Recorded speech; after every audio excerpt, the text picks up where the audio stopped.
You guys got Missouri this week. That was one that you guys lost here. So what adjustments do you all plan to make from the last time you faced them to try to beat them on the road?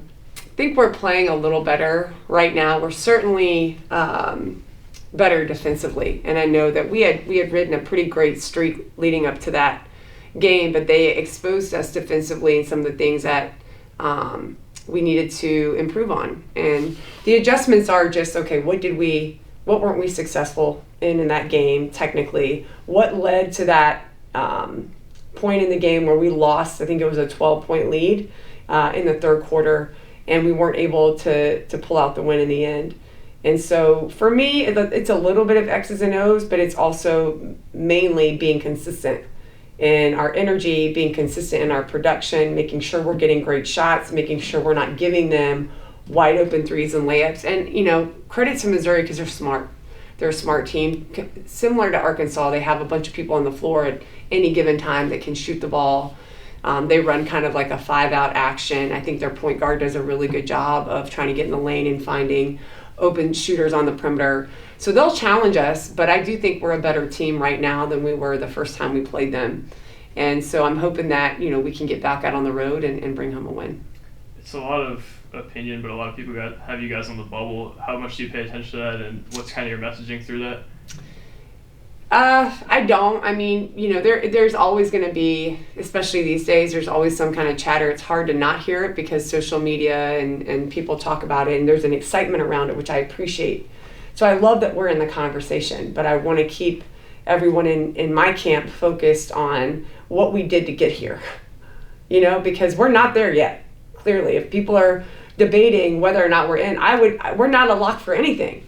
Yeah, so yes, we put ourselves in position, but we just need to stay focused on, the kids say, keep the main thing the main thing. We need to stay focused on how we got where we are now so that we can continue to do the things we need to do to not just be part of the conversation, but to be in it. To build off of that, you guys have had to play on the first day of the SEC tournament, and now you guys have a first-round bye. How big is that for you and your guys' team, and just what does that mean to you as far as just the success and the steps you guys have been taking forward over the last couple of years? It's huge. I mean, when you think about the tournament, you play Sunday in our conference, right? And then you turn right around if you play a first-round game, and you got to play on Wednesday. And then if you're any level of successful and you're trying to talk to your kids about being competitive for a championship, that means you got to play 5 games in 5 days. That's really hard to do. Ashley, early on my staff, they won the championship when they played 4.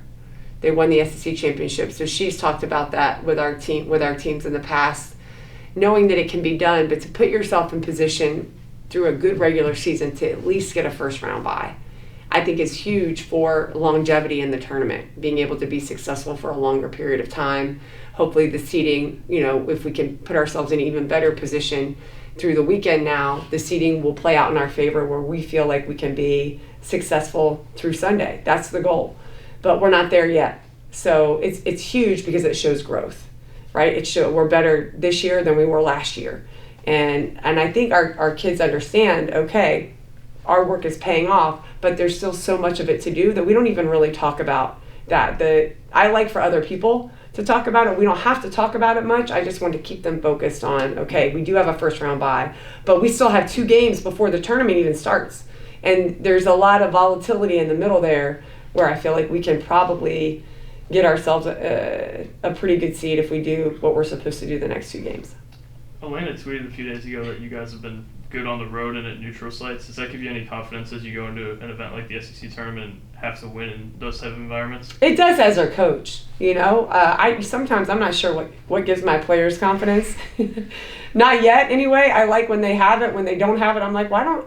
Where did it go? But I think the thing that I love about my current team is that they really enjoy each other. They enjoy being on the road. We try to make it fun. I have a good pulse, I think, on our team in terms of our energy and the things that they need on a day-to-day basis that may not be related to just like practice. So we try to tie in really fun things on the road, whether we stay at the hotel and we do something fun there, or we go out to eat and they're not eating and just sitting in the hotel for an entire day. We have some things up our sleeve for the SEC tournament that I think they're going to really enjoy. But that way they get a chance to be together in a organic way, and it's not forced fun. It's not we're just holding them up in the hotel and we only leave to go play. There's a cultural part of what we do that I want to expose them to as well, and I think it makes the time there even more special.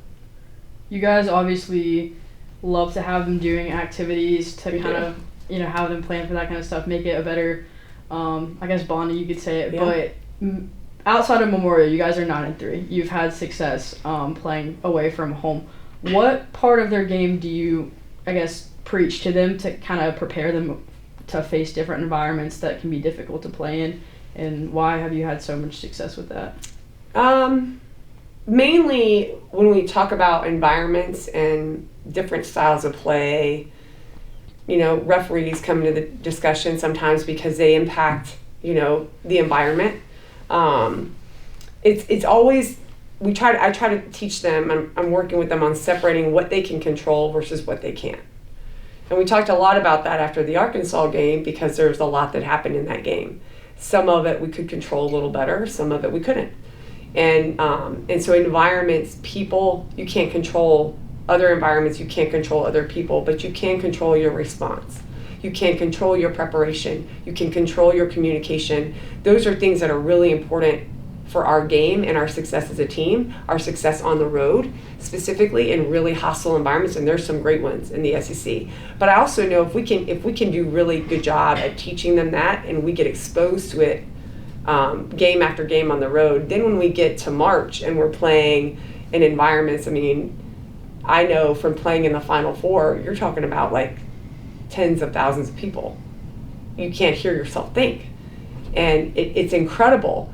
But if you're not prepared for that, and if you haven't seen it before, sometimes it can be a shock. So we talk a lot about this is what we're doing, this is why we're doing it in preparation of hopefully being successful down the road. But I don't know that you can prepare them for crowd noise. I'm not a person that does it in the gym, or it's more let's learn, I make them huddle all the time in practice. I make them communicate with me. I make them communicate with each other. We're doing shooting drills. I want to hear them if I can stand at my car in the parking lot. I want to hear them counting. I make them do it that way so that it becomes a habit and it doesn't change no matter if there's 50 people in the stands or 5,000. Going back to kind of the hotel thing and how you kind of push the buttons with this team, have you noticed them being maybe a little more lighthearted, or how have you kind of figured out what buttons to push with this team? Yeah, good question. Lighthearted, sometimes a little too lighthearted, and that's kids. They're 18 to 22-year-olds, and there's so much, sometimes when you watch them play, and I think this is college sports in general, we can tend to forget that they don't look like 18 to 22-year-old kids. The pressure that's on them is different than the normal 18 to 22-year-old kid, and my job is to help them grow and learn through that. That's my job, and I take it really seriously. So in the moments in hotels where I can teach them how to have fun with it and how to let loose a little bit, take the air out in a mature way, not necessarily in an immature way because it can devolve quickly, but they understand now what it looks like to work hard versus play hard versus bond organically with teams. A lot of our kids want to play professionally, and if they don't do that, they're going to do something else that involves being part of a team, whether it's family or business or whatever. And that's really important to learn. These are the things, these are the tools you need in your toolbox to learn how to be really competitive in your field and what you do, but also how to connect with people in a genuine way that's not this, that's in an organic way where we show up and we have stuff to do, but the way you do it, the way you approach it makes it fun or it doesn't. And so without it feeling forced, I think we do a pretty good job of just kind of having a canvas and creating some really fun things for them to grow. And it's not like, let's have a meeting with our team bonding specialist and let's bond as a team, It's more, hey, let's use this time we have together to our benefit. And go today, we're going to do this. I'm going to put you guys in different groups, learn something about this person, or I'll give them an activity, and before they even knew what it was, it happened, So I think when you do the things that we do as coaches, that part is really important. You may not see the effects of it my first year, the first 3 weeks of that year. And I know from the outside looking in, I know we're defined by our results, but that's a huge part of our success is teaching our kids how to work well within a group, teaching them how to grow up and be mature, communicate effectively, bring energy. That's part of being successful when you're doing anything team related, especially sports. So the more time on the road we can do that, the better. And I think you're seeing it pay off, especially on our road games. You're seeing it pay off. I'd like to see it more at home. We have one more to go there, but hopefully we can continue to build on that throughout my time here so that you see it consistently happening. Coach, just another question here before you end Yes. here. Sunday's going to be senior day here at Memorial Gym. You're going to be honoring 2 players here, Jordan Cambridge and Bella LaChance. Just to close up the press conference here, can you just talk a little bit about the impact both of them have made? They both made impacts in different ways, but both very meaningful in this rehabilitation of the program. So just kind of give us your thoughts and just the impact that both Jordan and Bella have made on the court and off the court. Yeah, we talked a little bit on the last press conference about that. It's a really special day because Jordan and Bella were both here and part of the team before I took the job. So they could have very easily decided that they didn't want, they wanted to go in a different direction, which may have been an easier choice for them. But they both gave me a chance. They gave my staff a chance, and they bought and invested 100% into what we're doing. We would not be where we are today without those 2. And they're very different. You see a lot more of Jordan on the floor than you see of Bella, but they both hold equal value to our team, to their teammates, to our staff. They are 2 kids that when you think about as a coach, you only get to coach certain kids, you don't get to coach them very often. Jordan's our hardest worker, our most productive, sometimes our best player on the floor, our most seasoned leader. Bella is one of our best students, a great leader, a great energy player. Those kids only come along so often. So when you're coaching and you have 2 of those players when you take over a team, it's a joy. There's other things you have to deal with, but the fact that I got to coach them for as long as I did was a blessing for me, was a blessing for our team, and hopefully we can get a lot of people to come out and support them on Sunday because they certainly deserve it. They have given everything to our program. I'm just really grateful I got to be their coach. All right, Coach.